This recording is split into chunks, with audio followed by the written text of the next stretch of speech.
Okay, so panoorin natin si Manong Emil. Ang kwento ng missing Sabongeros. 4 na taong kong tinrabaho ito, Apat? Tito Boy. Ito yung nagsimula lamang sa isang payak na utos ng ating newsroom. I-follow up mo yung may nawawala raw na 34 na sabongero mula sa iba't ibang probinsya. So, ganun lang kasimple yung utos nun. Hanggang sa simula natin, pero hindi ganun kadali gawin yung istorya kumpara sa iba, Tito Boy. Kasi unang-una, walang gustong magpa-interview. Yung mga pamilya, yung mga kaanak, yung mga ulila, hindi naman agad dyan napalutang dahil sila yung natatakot at nangangamba. Pause natin dyan na. So, ano ba nangyari? Bakit binabalik natin tong storya kay Emil Sumangil? Okay, eto, sabi dito, sabi dito nung isang taong nag-comment dito. Eto. Guys, wala pa rin nahuhuling mastermind ng Sabongero case. Wala pa rin nakukulong sa anomalya ng flood control. At asan na ba si Alice Guo? So, okay na tayo kay Alice Guo. Check na yan. Sa flood control, wala pa. Nawawala pa si Saldico. Dito naman, sa missing Sabongero case, hindi pa natin yan. Ngayon, I think it's case closed na. Ano po ba ang nangyari? Mga Lods. Kasi po, meron pong indictment na si Atong Ang. Ano po ang ibig sabihin niyan? Yung sinampang kaso sa kanya is going to be filed in court. Now, ang kinaso sa kanya, if I remember it correctly, is 21 counts of kidnapping and homicide. Okay? So, 34 yung Sabongero, you would expect 34 cases, pero 21 pa lang yung sure ang ating gobyerno that they would convict Atong Ang for. Kasi meron tayong tinatawag na reasonable. Ang standards ngayon is not just probable cause. The standards of court now is prima facie evidence with reasonable certainty of conviction. So mas mataas na yung conviction rate pag fina-file na sa korte yung information mo. So, the government is saying sa atin ngayon that the case is strong against Mr. Atong Ang, and the government is saying na given the evidence that we have, we can have reasonable certainty to convict him. Okay, that's all it means. So, pag sinampangan ka ng kaso, tapos yung kaso mo umakyat sa korte, kabahan ka na. Kabahan ka na! Pero, siguro we have to thank si Remulla and si DOJ Remulla, hindi si All Might, si DOJ Secretary Ombudsman Remulla and si PBBM, kasi talagang pinush nila na mahuli talaga si Atong Ang at masolve itong case na to. 'Di ba nagkalkal sila sa Taal. So given all this information, yung prosecutors na nag-handle nito so that there was enough evidence to indict si Atong Ang. Hindi pa convict, indict pa lang. So kasi lahat naman ng case is bailable, okay? Ang tanong na lang dito, kung bailable yung case,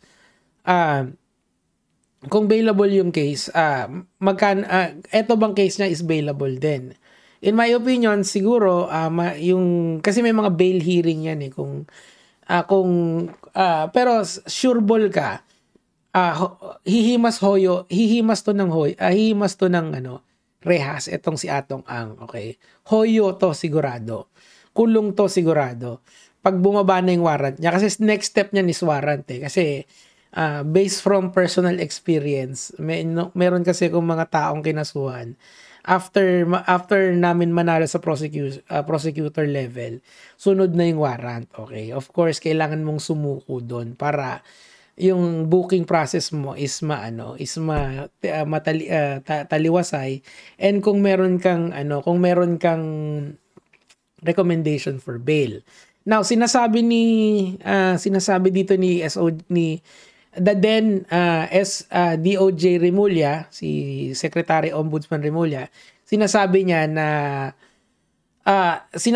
noon na yung pera ni Atong Ang is malalim.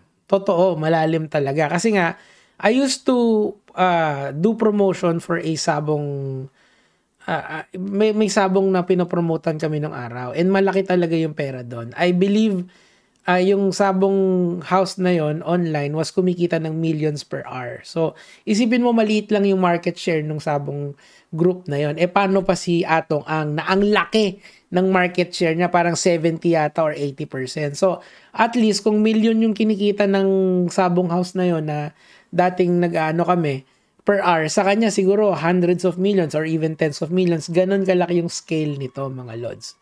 Now that he is indicted, of course, salamat dun sa mga lawyers na tumutok dito, and salamat din sa ating gobyerno kasi talagang hindi nila tinantanan to seek accountability on this man. Pero I think yung social relevance nito will always fall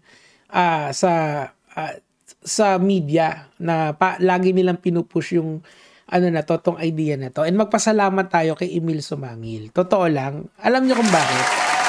Kasi, ang isang problema natin as a nation, madali tayong makakalimot, di ba? Naalala niyo yung sinasabi natin kay President nung eleksyon ng 2022, di ba? Lagi nating sinasabi, #never forget. Yung nangyari sa martial law, di ba? And all of these never forget moments. Kasi, meron tayo, in my opinion, meron tayong tinatawag na cultural amnesia na pagka hindi na trending, nakakalimutan na natin. That's how I see social media right now. Mas madali tayong makalimot kaysa maalala yung mga bagay-bagay na to. Yung comment na kanina na nabasa ko, natatawa ako kasi at least yon alam niya yung mga big ticket issues ngayong taon na to. So we have already solved as a nation dalawang trending topics for the longest time, kay Alice Guo at saka kay Atong Ang. So, ang iniintay na lang dito, yung bababaan ng warrant. Okay, so pag bumabaan ng warrant, ayan na, hoyo na yan, di ba? Kulong na yan. Now, meron akong isang gustong panood sa, napanood naman natin simulan. Gusto ko lang i-credit dito si Emil Sumangil, kasi kung hindi dahil sa yung tutok niya sa journal, dito sa na to, kasi buwis-buhay yan yung ginawa niya, literal. Alam mo, mahirap kasing bumangga sa kahit sinong malalaking tao dito sa social media. Tibag ka talaga kung mali yung binangga mo. Kung nakakatayo ka pa at lumalaban ka pa, go lang. Ibig sabihin matibay ka. Pero kung, alam mo yun, kung mga tolonggis lang dito sa social media yung babanatan mo, wala lang eh. Di ba? Parang okay, babash ka din. Okay, sige, go. Pero, tingnan niyo yung kapasidad ni Atong Anga. I'm already pertaining to what our government found sa kanya. We found that it's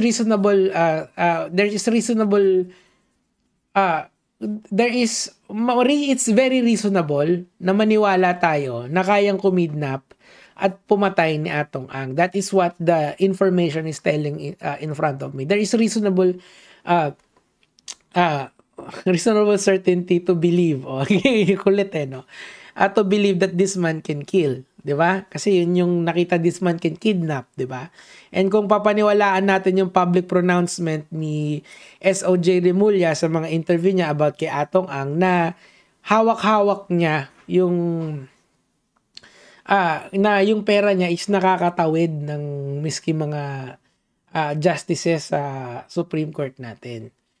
Point here, mga lods, ang pinupunto ko dito, mga lods, ibig sabihin, yung ginawa ni Emil Sumangil is talagang nilagay niya yung buhay niya para dito. Ang masakit pa rito, mga lods, because of our cultural amnesia, 1.3k views na lang. At saka itong si Charissa. Shout out sa'yo, tol. Shout out natin. Shout outs, tol. Ayan, di ba? So, ay, mali pa yung spelling. Shoutouts, di ba? So, you see how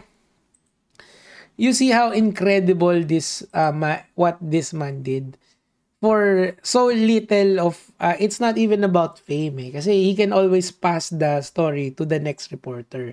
Pero tinutukan niya talaga. That is a commendable act. Siguro isa kasing pinupush na agenda rin dito is kasi ang tagal na nitong case na to eh. Ang tagal na nito eh. At the very least 4 years yung edad nito, or 5 years na nga yata kung account pa natin yung panahon ni kay Digong to, di ba?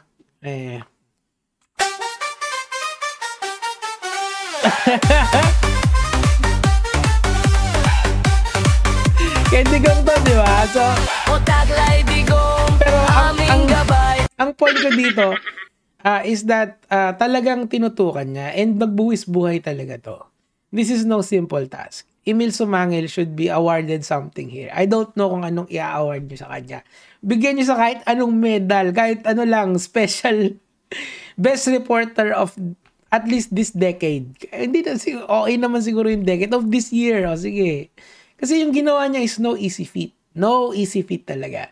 'Di ba merong call dati to pray for Emil Sumangil, 'di ba? Yung pagdasal natin, humingi yung pamilya kasi it was that serious, mga lods.